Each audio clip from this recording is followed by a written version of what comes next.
राधे राधे दोस्तों, आज हम आपको एक स्टोरी सुनाएंगे।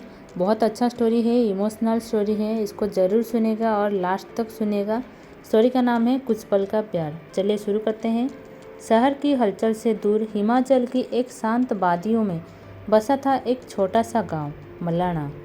वहीं रहती थी अनन्या, एक सादगी पसंद लड़की जो गांव की लाइब्रेरी में काम करती थी। हर शाम वो अपनी खिड़की से नीचे घाटी में बहती नदी को देखा करती और एक ही सवाल पूछती, क्या तुम अभी भी मुझे याद करते हो आरव? 2 साल पहले दिल्ली यूनिवर्सिटी में पढ़ते वक्त उसकी मुलाकात हुई थी आरव से। एक शांत, गंभीर लेकिन गहराई से भरपूर लड़का। दोनों किताबों से प्रेम करते थे और धीरे धीरे एक दूसरे से भी प्रेम हो गया। प्यार गहरा था पर किस्मत की साजिश गहरी निकली। एक दिन आरव को अचानक बुलावा आया। उसकी माँ गंभीर रूप से बीमार थी और उसे तुरंत लंदन जाना पड़ा। जाते जाते उसने अनन्या से कहा था, बस कुछ महीने का इंतज़ार, फिर हमेशा के लिए साथ। लेकिन फिर आरव कभी वापस नहीं आया। अब 2 साल बीत चुके थे। अनन्या ने ना आरव से कोई खबर सुनी, ना कॉल, ना मैसेज। हर कोई कहता भूल जाओ उसे, पर दिल मानता नहीं।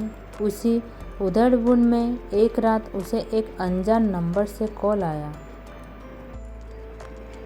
हेलो, अनन्या बोल रही हो? जी, आप कौन? आरव मल्होत्रा। अनन्या की सांसें थम गई।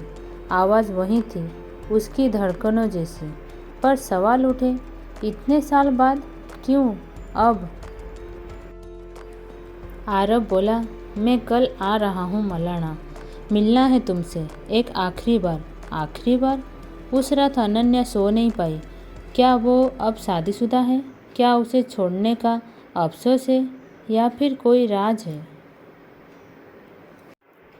अगली सुबह अनन्या घाटी के उस पुरानी पुल पर पहुंची जहां वे पहले साथ में किताबें पढ़ा करते थे। धुंध के बीच से एक परछाई निकली। आरव, कमज़ोर, थका हुआ, लेकिन आंखों में वही प्यार। तुम सच में आए? हाँ, लेकिन एक सच्चाई के साथ। आरव ने जेब से एक फ़ाइल निकाली। Medical report. मेरे दिमाग में ट्यूमर है, अंतिम स्टेज पर। डॉक्टरों ने कहा कुछ महीने हैं। अनन्या की आंखों से आंसू बहने लगे। इसीलिए मैं तुमसे दूर चला गया था। ये बीमारी उसी वक्त पता चली जब मैं लंदन गया। मैं नहीं चाहता था कि तुम जिंदगी भर एक बीमार आदमी के साथ बंधी रहो। अनन्या ने आरव का हाथ थामा। प्यार बीमारी से नहीं डरता आरव। तुमने मुझसे फैसला छीन लिया। अब जब कुछ वक्त है तो चलो साथ जिए, जितना भी हो, सच्चा हो। दोनों ने मलाना में एक छोटी सी झोपड़ी बनाई।